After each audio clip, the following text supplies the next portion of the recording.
ఏంటయ్యా అలరే? టంగు ప్రాక్టీస్ చేసిన తర్వాత కా వస్తుందన్నారు, తాయే వస్తుంది. బాబు కృష్ణ కృష్ణను తృష్ణ తృష్ణ దానిదేముంది ఆఫ్టర్ ఆల్. మళ్ళీ ఆపరేషన్ చేసేద్దాం. అయ్యో బాబోయ్, ఇప్పుడుగా పోలేదు, సొమ్ము ఖర్చు పెట్టాను. ఇంకా నా వల్ల కాదు, అసలే జిడ్డు కేసులు. ఇదిగో అన్నయ్య, మీ ఇంట్లో నుంచి ఎవడు చెమటలు కక్కుండా వెళ్ళిపోతున్నాడు.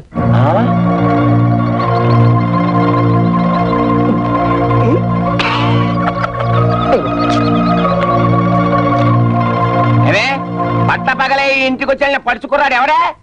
ఏమిటా విధవనుమానాలు? పెళ్లిలో మనం కోపగించుకొని వచ్చేసాం కదా, అందుకని అమ్మ సారి పంపించింది. ఆవుతో విరోధం, దూడతో ఫ్రెండ్షిప్ అన్నమాట. మీ తమ్ముడు మీ నాన్న కలిసి చేసిన అవమానం గుర్తుంచుకుంటే ఈసారి తీసుకునేదానివే కాదు. అందుకే అంటారు అత్తిల్లు హాటు, పుట్టిల్లు స్వీటు అని. పంతాలు పట్టింపులు మాకు ఉంటాయి, కానీ తల్లి ప్రేమతో పంపించిన వాటిని కాదంటే అంటేది అంటతో ముట్టేది ముట్టదు. మాటకు మాట సమాధానం చెప్తే తోటకూర తరిగేస్తానంటే. అంటే మా పుట్టింటి నుంచి డబ్బు తీసుకురాలేదనేగా అంత పెద్ద మాటలు అంటున్నారు. అవునే, వాళ్ళు చాలా తెలివైన వాళ్ళే. డబ్బు పొమ్మంటే ముత్యాలకు పంపినట్టు ఈ పంపలు పంపారు. దరిద్రులు దరిద్రులు దరిద్రులు దరిద్రులు. మా వాళ్ళని దరిద్రులు గిరిద్రులు అంటే అస్సలు ఒప్పుకోను. పౌరుషం వచ్చిందా? ఆ పౌరుషం మీద మీ నాన్న దగ్గర ప్రదర్శించి డబ్బు పట్ల, లేకపోతే కోపం మారిపోతుంది. అరే పాచిపోయిన మిఠాయిలు, కుళ్ళిపోయిన అట్టుపళ్ళు ఆలు పంపించారు. సరే, నువ్వెందుకు తీసుకున్నావే కక్కుర్తిదన్నా? మా అయ్య పోయాక నీకు గేర బాగా పెరిగిపోయింది. పెద్దవాళ్ళని కొడతావా? పెంట మనుషులు, పెంట బుద్ధులు. అవునే, పెంట పని చేసేవాడికి పెంట బుద్ధులే ఉంటే. ఆ విషయానికి వస్తే మీ నాన్న తమ్ముడు కలిసి నీకు కట్నం ఇవ్వకుండా నాకిచ్చి పెళ్లి చేశారు. ఇప్పుడు చెప్పు, ఎవరితో పెంట బుద్ధి? చెప్పు ఎవరి? అమ్మా ఎట్రా ఎట్రా, మా అమ్మ మీద ఒట్టేసి చెప్తున్నాను.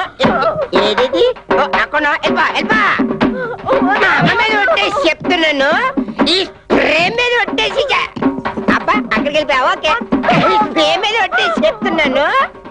వెళ్ళు, వెళ్ళి మీ బాబు నాకు ఇవ్వాల్సిన ₹1,00,000 క్యాష్ పెట్టుకోరా. చెక్కులు గిక్కులను వచ్చావా? వచ్చావా కక్కుసులో కుక్కేసి కాళ్ళు నొక్కేసి మీద ఇవన్నీ ఏరి పెట్టవా? దీన్ని రోడ్డు మీద ఇచ్చేసి వస్తారు. తర్వాత మనతో కలిసి తిందాం. వెళ్ళిపా.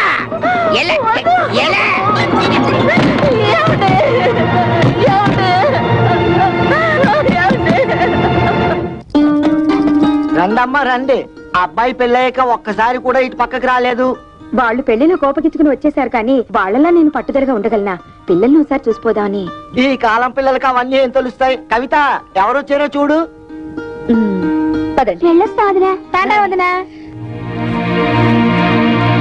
ఏ పెళ్లిలో మీరంతా కలిసి చేసిన అవమానాలు భరించలేక చచ్చావా బ్రతికావా అని చూసిపోదామని వచ్చావా? మేము చావు, పౌరుషం లేని మనుషులం కదా, మేమెందుకు చేస్తాం? ఎందుకే అంత మాటలు? ఆ పెళ్లి మండపంలో అందరు మగవాళ్ళు అలా మాట్లాడుతుంటే నేను ఒక్కదాన్ని నేనేం చేయగలను? తాళి కట్టే రోజు నుంచి మీ నాన్న నన్ను పెళ్ళంగా చూడలేదే. తలుపు తాడు కట్టిన పాడిగేదిలా చూశారు. ఒక్కసారైనా ఆయన నా మాట వినుంటే మీరింకా పెద్ద చదువులు చదువు ఉండేవాళ్ళు, ఇంకా గొప్ప గొప్ప సంబంధాలు దొరుకుండేవి. ఇంతకాలం ఆ ఇంట్లో పని మనిషి కట్టే హీనంగా కాలం గడుపుతూ వచ్చానే. కూతురు అయినా సిక్కు విడిచి చెప్తున్నానే, ఆయన నా శరీరాన్ని అర్థం చేసుకున్నట్టు ఒక్కసారైనా నా మనసును అర్థం చేసుకోలేదే. అమ్మా ఊరుకోమ్మా, ఇప్పుడు నేనేమన్నానని? కూర్చో. ఏదో కోపంలో అంటే ఇంత బాధపడతావు ఎందుకమ్మా? ఏడో కవిత. అక్క కస్తూరి, ఏమైందక్క? ఏమైంది? ఇంట్లో ఏమన్నా గొడవ జరిగిందా?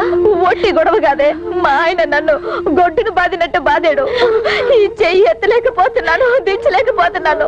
నా పెంటడు ఇలా చేశాడంటే దీన్ని వంటాడు, దీన్ని అనరా అని మాటలని మెడపెట్టి బయటికి గెట్టాడు. Bloody old cooking rascal. అలా ఎందుకు చేస్తున్నారే? వాళ్ళకి ఏమొచ్చింది? పోయే కాలం.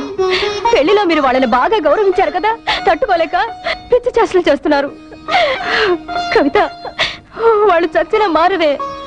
వాళ్ళు మారిపోయారని వాళ్ళు నమ్మాను చూడు, అందుకు మన చెప్పుతో మనం కొట్టుకోవాలి.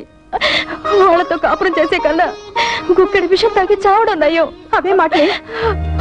వాళ్ళు మీ మీద చేసుకునేదాకా వచ్చారంటే ఇక మీరు వాళ్ళ ఇంటికి వెళ్ళక్కర్లేదు, ఇక్కడే ఉండండి. వాళ్ళంతటి వాళ్లే వచ్చి క్షమాపణ చెప్పాకే వెళ్ళండి. ఈలోగా నేను వెళ్ళి వాళ్ళని 4 కడిగేసి వస్తాను. కవిత, ఇది మొగుడు పెళ్ళాల మధ్య గొడవే. నువ్వు వెళ్ళి రభస చేయకు. రభస లేదు, గడిది గుట్ట లేదు. నువ్వెలాగో అడగలేవు, వెళ్ళి నన్నేను అడగనే. ఎందుకు నేను ఊరుకుంటే రేపు రోడ్డు మీద పడేసి కొడతారు.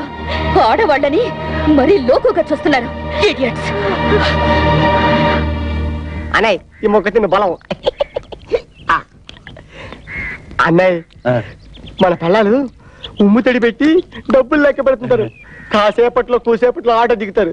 ఎందుకంటే మా ఆవు నేను కొట్టిన కొట్టులాడిది. నిజమేరా, ఇవాళ నుంచి నీకు పెంటడని నాకు వంటడని బిరుదులు పోయి ఓనర్ అని చరిత్ర మొదలవుతుంది. అన్నయ్య, ఆట వచ్చింది. డబ్బు తెచ్చి తెచ్చుకుందాం. ఇదేంటి ఈ పూలంతవి దిగింది? కొంప తీసి మన పిల్లలు అమ్మగారింటికి వెళ్తున్నట్టు నాటకం ఆడి దీన్ని రెచ్చగొట్టి పంపించారంటావా? ఇప్పుడు ఇది మరిద్దరి పోపు మార్చడానికి వచ్చిందా? ఏమో చూద్దాం కదా.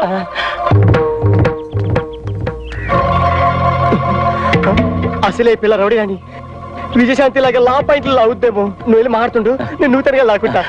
కూడా ఉండరా బాబు, ఒంటరిగా చేసి ఒంటి కాలి మీద లేచి నూతులో దోషేస్తుందేమో. నాకు అసలే ఫోర్స్ ఎక్కువ, తొందరపడి చేసుకుంటానేమో. లేడీస్ కదా, బాగోదు.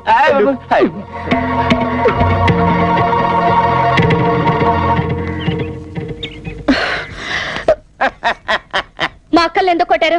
పరమాణంలో పచ్చిమిరపకాయ అడుగుతుంది మిమ్మల్ని. తత్తపిత్తంటారేంటి? సమాధానం చెప్పండి. మా పిల్లల్ని మేము కొట్టకపోతే ఊళ్ళో పిల్లలు కొడితే ఊరుకుంటారా? తాళి కట్టింగా పెట్టి కొట్టాం. తాళి కట్టినంత మాత్రాన ఆడవాళ్ళు మీకు బారిసలు అనుకున్నారా? ఆహా, మిమ్మల్ని పెళ్లి చేసుకోగానే మీ బాబు మమ్మల్ని తొత్తులు అనుకున్నాడా కట్టమైపోవడానికి? ఏ మీరు మగాళ్ళు కాదా? కష్టపడి సంపాదించి ఆ డబ్బుతో మీరు అనుకున్న వ్యాపారాలు ఏవో పెట్టుకోవచ్చు కదా. పెళ్ళాల్ని పుట్టింటి నుంచి డబ్బు తీసుకురమ్మనడానికి మీకు సిగ్గనిపించడం లేదు? మేము ఒక్కలే అడుగుతున్నాం కట్టం తీసుకురమ్మని. ప్రపంచంలో అందరూ అడుగుతున్నారు పిల్లల్ని కట్టం తీసుకురమ్మని. కట్టం తీసుకురాకపోతే కేసుల పోయి సగలు పెడుతున్నారు. ఇది అల్లు రివాజు. అయినా కష్టాల్లో ఉన్న అల్లుల్ని ఆదుకొని మాంగారు ఏం మాంగారు గోంగూర. ఆ ప్రతాపం ఏదో వెళ్ళి మీ మామగారి దగ్గర చూపించండి, మీ పెళ్ళాలపై కాదు. ఆయన మీద చూపిస్తాం, మా పిల్లల మీద చూపిస్తాం. కట్టం తీసుకురాకపోతే కాయలు ఇరగొట్టి కక్కుసులు కుక్కేసి మీద ఫెనాలు వెళ్ళేస్తాం. చేస్తాం. ఇంకోసారి మా అక్కలపై చెయ్యేశారో ఏం జరుగుతుందో చూడండి. ఏం చేద్దాం? బ్రూసులేక బుసుకో బుసుకో డిస్కో డిస్కోని కొడతావా? కట్నాల కోసం పెళ్ళాల్ని కాల్చుకుని తింటున్నారని పోలీస్ కంప్లైంట్ ఇచ్చారు. This is the first and last warning to you. Be careful. అమ్మో అన్నయ్య, పోలీసులు అంటే కొంప తీసి మొక్కలేస్తారా? నా పప్పులో నెయ్యం కదా, ఆ దాని మాటలు పట్టించుకుంటా. చిన్నపిల్ల అది చిన్నపిల్ల అయితే పెద్ద మనిషి 5 ఏళ్ళైంది. అది కానీ కేసు పెట్టిందంటే 7 years జైలు శిక్ష. చెప్పకూడదు. జంబలక్ జంబలక్ బంబలక్ బంబ. నిజంగారా? లేకపోతే ఇందేసి మంది తరగడం యాబా. అయితే పోలీసులకు చెప్పే లోపల దాని నోరు మూయించాలి. దాని నోరు మూసారంటే ఆటోవాడా? వాడి నోరు మనం ముయ్యాలంటే మన నోట్లో